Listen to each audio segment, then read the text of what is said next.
CM ஆகி மக்களுக்கு தேவையான திட்டங்களை தீட்டினா ஆஃப்டர் ஆல் ஒன்றிய அரசோட ஏஜென்டா நியமிக்கப்பட்ட டெம்பரவரியா இங்க தங்கி இருக்கக்கூடிய ஒரு கவர்னர் அதையெல்லாம் தடுத்து நிறுத்த முடியும் என்றால்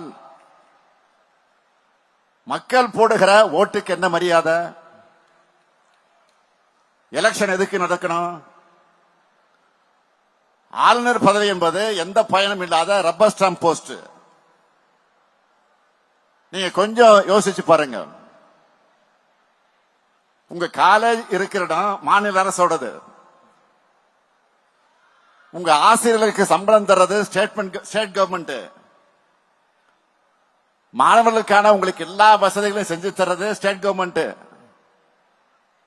ஆனா உங்க யூனிவர்சிட்டியோட நிர்வாகத்தை கவனிக்கிற விசிய ஆளுநர் நியமிக்க முடியுமா? எந்த வகையில நியாயம்? அதனாலதான் கோர்ட்டுக்கு போவோம்னு டிசைட் பண்ண. மாண்புமை உச்சநீதிமன்றத்தின் நீதியரசர்கள் பர்த்திவாலா அவர்களும் மகாதேவன் அவர்களும் அடங்கிய அமர்வு அரசியலமைப்பினுடைய வழி நின்று தெளிவான தீர்ப்பை வழங்கி பல ஆண்டுகளாக நிலவின ஒரு பிரச்சனைக்கு முடிவு கட்டி இருக்காங்க. சிம்பிளா சொல்லணும்னா பூனைக்கு மணி கட்டி இருக்காங்க. ஆளுநருக்கும் குடியரசுத் தலைவருக்கும் காலக்கெடு வச்சது மிகப்பெரிய வெற்றி.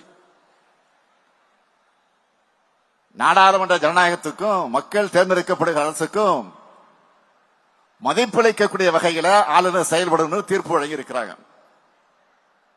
இப்படி ஒரு கல்லுல பல மாங்காய்களை அடிச்சிருக்கிறோம். நான் கேட்கிறேன், பிரதமரோட உரிமையை பிரசிடென்ட் எடுத்துக்கிட்டா சும்மா இருப்பாங்களா? இந்த தீர்ப்பு வந்ததும் தாங்கிக்க முடியாம வைஸ் பிரசிடென்ட் சொல்றாரு. என்ன சொல்றாரு? நாடாளுமன்றம் பெரிய அதிகாரங்கள் கொண்டதுன்னு சொல்றாரு. ஏங்க, நாங்களும் அதைத்தானே சொல்றோம்.